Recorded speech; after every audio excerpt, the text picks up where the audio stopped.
कहते पृथ्वी पाए जाने वाले भूमि पर चारों ओर है कहलाता है। पृथ्वी पर पाए जाने वाले भूमि, जल, वायु, पेड़ पौधे एवं जीव जंतुओं का समूह जो हमारे चारों ओर है उसी को हम पर्यावरण कहते हैं। प्रथम अंतर्राष्ट्रीय पर्यावरण सम्मेलन कब हुआ था? 5 जून 1972 को हुआ था। और पर्यावरण दिवस कब मनाया जाता है? 5 जून को हुआ था। और यह कहाँ हुआ था? स्टॉकहोम में हुआ था। प्रथम विश्व पर्यावरण दिवस कब हुआ था? दिवस कब है? यह साल पूछ दिया 1973 में। यह देखिए पर्यावरण सम्मेलन हुआ था 72 में। सम्मेलन पूछ देगा, क्वेश्चन का कंफ्यूजन वाला पूछी समझिए। पर्यावरण सम्मेलन पूछ देगा था 5 जून 1972 को। अब प्रथम विश्व पर्यावरण दिवस मनाया जाता है 73। विश्व पर्यावरण दिवस 5 जून को मनाया जाता है। ओजोन परत के संरक्षण से संबंधित मॉन्ट्रियल सम्मेलन हुआ था। यह मॉन्ट्रियल सम्मेलन कहेगा किस चीज से संबंधित है? ओजोन परत के संरक्षण से संबंधित था। और यह कब हुआ था? 16 सितंबर 1987 को। विश्व ओजोन संरक्षण दिवस कब मनाया जाता है? 16 सितंबर को। ओजोन संरक्षण दिवस 16 सितंबर को। पर्यावरण दिवस 5 जून को। मॉन्ट्रियल है, क्या है मॉन्ट्रियल?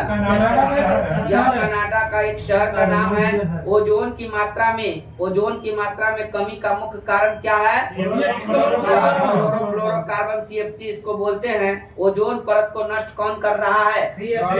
CFC कार्बन ओजोन परत को यह बर्बाद कर रहा है। बताएगा प्रथम पृथ्वी सम्मेलन आयोजित हुआ था 1992 में 92 में ब्राजील के रियो डी जेनेरिया में। पृथ्वी दिवस कब मनाया जाता है? 22 अप्रैल को। पृथ्वी दिवस 22 अप्रैल को मनाया जाता है। यह बहुत बार पूछा गया क्वेश्चन है। तब कुछ होगा, ठीक है ना? तब याद आएगा। क्योटो 22 मार्च को जल दिवस। चलिए 22 अप्रैल को पृथ्वी दिवस मनाया जाता है। क्योटो यह जापान सम्मेलन कब हुआ था? यह 1997 में हुआ था। क्योटो प्रोटोकॉल प्रभावी कब हुआ था? 2005 में। क्योटो सम्मेलन संबंधित है, किससे संबंधित है? यह वातावरण में कार्बन डाइऑक्साइड उत्सर्जन में वृद्धि से संबंधित है। विश्व का गर्म होना या पृथ्वी की औसत तापमान बढ़ना क्या कहलाता है? यह ग्लोबल वार्मिंग कहलाता है। पृथ्वी का औसत तापमान कितना है? 14 डिग्री सेंटीग्रेड। ग्लोबल वार्मिंग को प्रभावित करने वाला मुख्य कारक क्या है? यह कार्बन डाइऑक्साइड है, CO2। वायुमंडल की वार्षिक तापमान वृद्धि क्या कहलाता है? यह हरित गृह प्रभाव जिसको ग्रीन हाउस इफेक्ट कहते हैं। ग्रीन हाउस गैसें यह कौन कौन है? कुछ नाम बताइएगा। कार्बन डाइऑक्साइड, जलवाष्प, मीथेन, नाइट्रस ऑक्साइड। हरित गृह प्रवाह हेतु सर्वाधिक उत्तरदायी गैस का नाम बताएगा। Carbon dioxide. सर्वप्रथम ग्रीन हाउस गैसों की संकल्पना की थी, किसने किया था? जोसेफ फोरियर ने किया था। कब किया था? 1824 ईस्वी में। पर्यावरण एवं वन मंत्रालय का गठन कब किया गया था? 1985 में। भारत सरकार ने पर्यावरण संरक्षण अधिनियम लागू किया था। कब? 1986 में। विश्व पर्यावरण संरक्षण दिवस कब मनाया जाता है? 26 नवंबर को। पर्यावरण संरक्षण के लिए काम करने वाली अंतर्राष्ट्रीय एजेंसी या ग्रीन पीस है या एम्स्टर्डम राष्ट्रीय पर्यावरण अनुसंधान केंद्र कहाँ है? नागपुर में है। राष्ट्रीय वन नीति लाया गया था कब? 1988 में। राष्ट्रीय जल नीति की घोषणा कब हुआ था? 2002 में। राष्ट्रीय पर्यावरण नीति की घोषणा कब हुआ था? 2004 में। राष्ट्रीय हरित प्राधिकरण की स्थापना कब हुआ? 2010 में। विश्व नम भूमि दिवस कब मनाया जाता है? 2 फरवरी।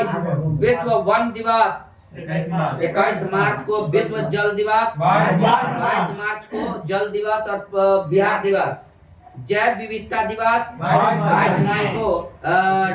रेड डाटा बुक संबंधित है विलुप्त या संकटग्रस्त जीवों से जो विलुप्त के कगार पर है उसको रेड डाटा बुक में इसको जोड़ा जाता है, लिखा जाता है।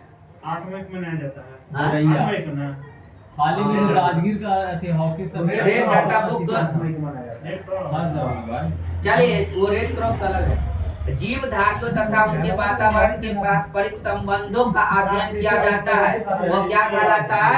इसको पारिस्थितिकी या इसको इकोलॉजी कहा जाता है। इकोलॉजी शब्द भी याद रखिएगा, ऑप्शन में आता है।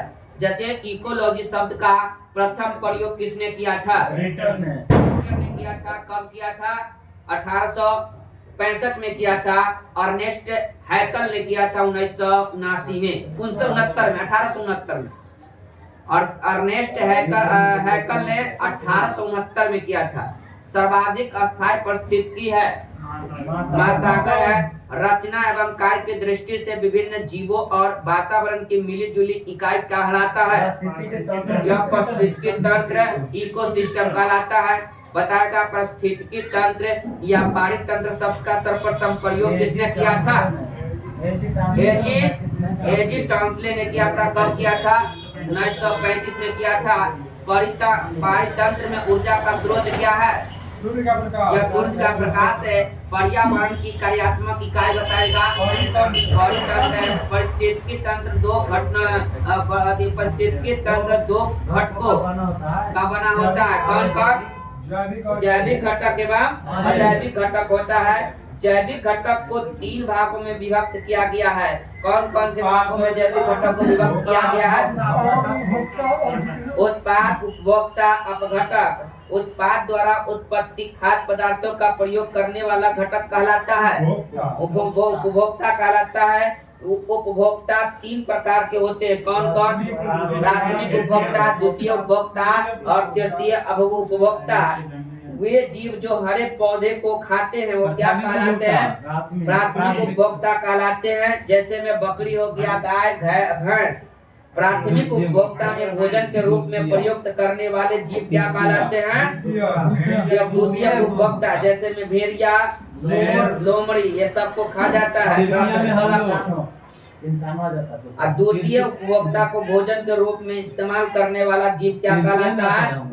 तृतीय उपभोक्ता। इसका एग्जाम्पल हो गया बाघ, शेर, चीता।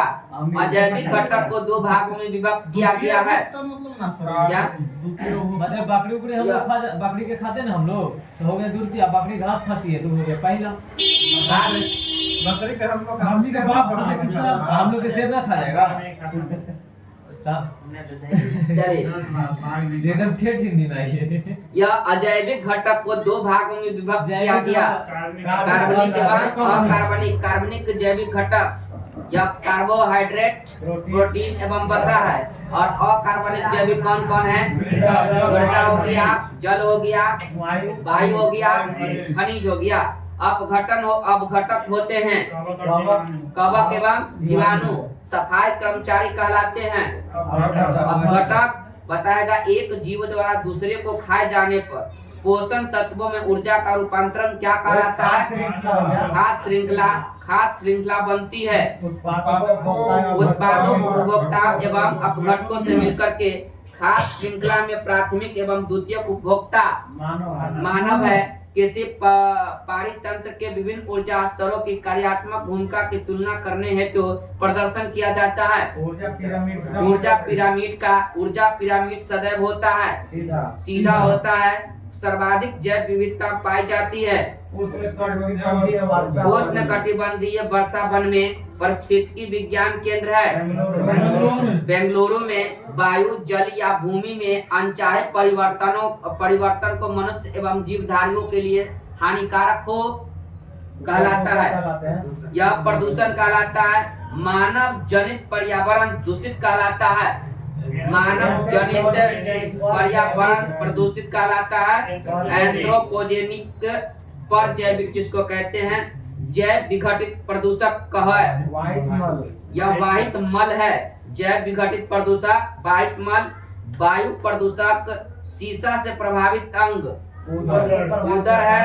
तंत्रिका तंत्र संबंधी रोग होता है। किससे होता है?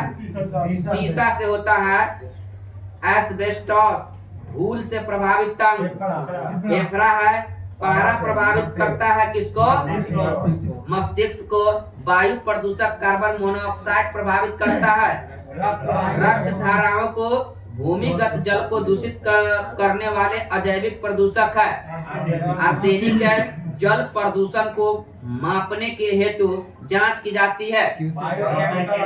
बायोमैकेनिकल ऑक्सीजन डिमांड को मनुष्य में रक्त दाब बढ़ाकर के दिल संबंधी रोग उत्पन्न करता है।